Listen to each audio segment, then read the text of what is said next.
Without question, one of the greatest wonders of God's creation is the human brain. Through scientific research, we are gaining a fuller understanding of how our bodies work and are designed for spiritual experiences. Rob Moll, author of What Our Body Knows About God, is telling a fascinating story about how our body's design enables us to commune with God and to fellowship more closely with others. Rob, thank you so much for joining us today. Thanks for having me. I have to say, this was one of the most fascinating books that I have ever read. I mean, just so fascinating, and I really, really enjoyed it. Our viewers are going to love it. I'm going to go ahead and tell you, you're going to want this book, so check out our e-store at 100huntley.com. But this is not your first book. You wrote The Art of Dying first. Right. So tell me, kind of, The Art of Dying led you to write this book. That's right. I was spending time as a hospice volunteer. I worked for a little bit in a funeral home as I was learning about what I needed to know for the book. And what I was fascinated by was that Christians throughout history have seen our bodies as created in the image of God. And so they took care of bodies. They took care of the body in a special way. And so when Christians did that today, it meant that families who were grieving, families who were mourning, missing a loved one, when they took care of the body, when the body was present, they spent time with the body, they grieved in a more healthy way. And so I wondered, what is it about our bodies that are so spiritual? What does it mean that we're created in God's image? What does it mean that our bodies are sacred? So I took those questions and started looking into the science and what it is about our bodies, and I was just fascinated by what I discovered. So you started writing What Your Body Knows About God, and basically you looked at this mysterious connection between spirit and flesh, correct? Right. This connection that we think of spirit as different than our flesh. And what I learned was when we pray, our brains are working in a unique way. Our brains are changing. It seems as though God has hardwired our brains. You say in your book, spiritually hardwired. That's were right. born spiritually hardwired. Yeah, so even children are equipped to connect with God. And so what I loved, we all know the verse that Jesus says, the two greatest commandments are to love God and to love our neighbors. Well, that's actually hardwired in our brain, so that there's a spot in the brain that's stimulated when we're in prayer. And when we leave that moment with God, we're actually equipped. That part of our brain, stimulated by prayer, is also part of our brain that connects us with other people. And so we can leave that moment with God and be more compassionate, more empathetic, more understanding of the people around us. So we're literally hardwired to fulfill the two great commandments. That is so neat. And you briefly said that children are born with this predisposition. I don't think that people really realize that. So explain that a little bit further. Yeah, I remember this moment where my family was visiting the church where my wife and I got married. And I looked over and my son was praying, kind of kneeling down and praying in the churchyard. How old was he? He must have been 5 years old at the time. And we had no idea that he was picking up something at church and at Sunday school. And to see that in a little kid was just amazing. And all this research has been done on children and spirituality. And it seems as though kids are born equipped to understand spiritual realities.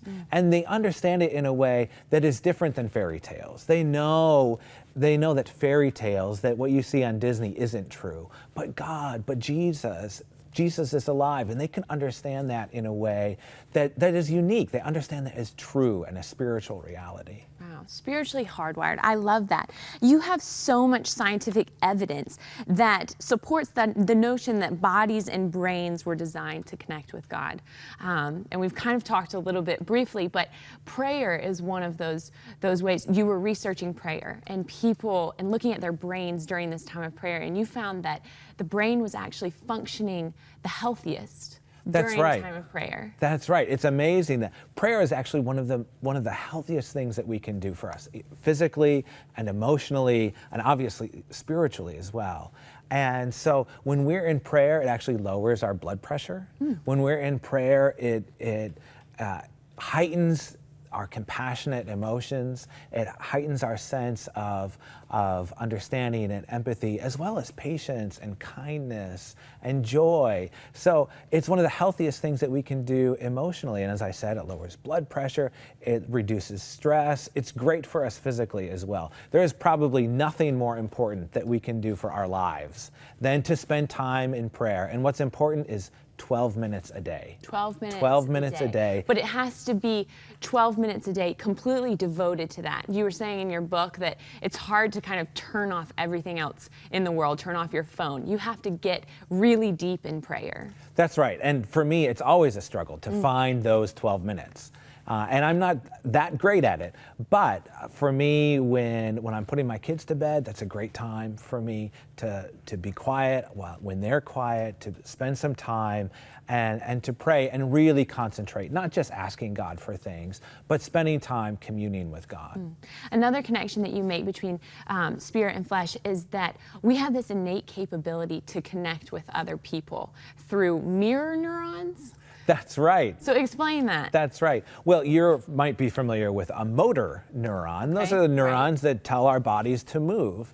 And what they've discovered is that a certain percentage of those motor neurons mimic when we see somebody else making a movement.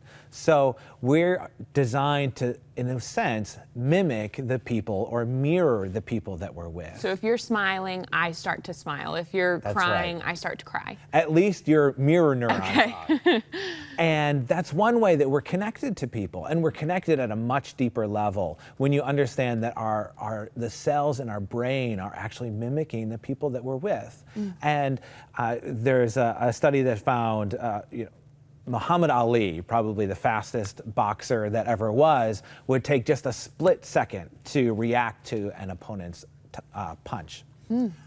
College students take a fraction of Muhammad Ali's second to react to the people around them. So we mimic each other in ways that make our connections really deep. And so it's important who we're with, and it's important who we spend time with. And that's one of the ways that we can connect with people around us. Right, and you say social connection is so important. That's why we worship together. I mean, that's important to worship together. That's right. That's right. There's this amazing nerve in our bodies called the vagus nerve, and it runs from our brain down to our gut. It might be why we have a gut feeling about one thing or another thing, but it's also involved in our social connections. So this nerve is, people who have an active vagus nerve tend to be more socially aware, they have more friends, but they're also more likely to have spiritual experiences. So our social interactions are deeply related to our connections with God, so that when we are connected with people, when we're in a small group, when we're fellowshipping with others, when we're worshiping in church, these things are all related, and they're all interconnected, and God is present there. One of the things that I find absolutely fascinating is, over the years, scientific research has thought that the brain, once it was kind of set, it was set in stone. And you found out that that is not true, that our brains are actually neuroplastic. That's right. The term is neuroplasticity. That's right. He's so much more of a scientist than I am. But what it means is that our brains change, and our brains change with every experience that we have. So the neurons in our brains are making new connections. They're growing and making connections to other neurons. That's always happening. But what is unique is that in prayer, those neurons are loosening up. So if we want to change who we are, if we want to become people who are more Christ-like, or if we want to drop a habit, if we want to be more patient, if we want to be kinder to others, prayer is one way that our brains seem to be designed to be able to change and be able to change in ways that's unique and special. And prayer is just a great way that we can change who we are. We can transform our minds, as Paul says, into Christ-likeness. I love that. This is an extremely daunting task, I would imagine. Was there ever a point where your wife was like, "You're crazy. What are you doing?" She said it all the time, all the time. But for me, I grew up when I was in high school. I was kind of a science and math guy, and I loved that. And this was a chance to combine some loves, my love of writing about our spirituality, as well as this passion for science that I've had. And I was thrilled when I ran the book by some Christian neuroscientists who said this is neuroscientists. Yeah, believe it or not, yeah. And they said, this is what I've been trying to teach my students for years. Well, so awesome. it was just a blast for me. Well, it was a great book, and I learned so much more.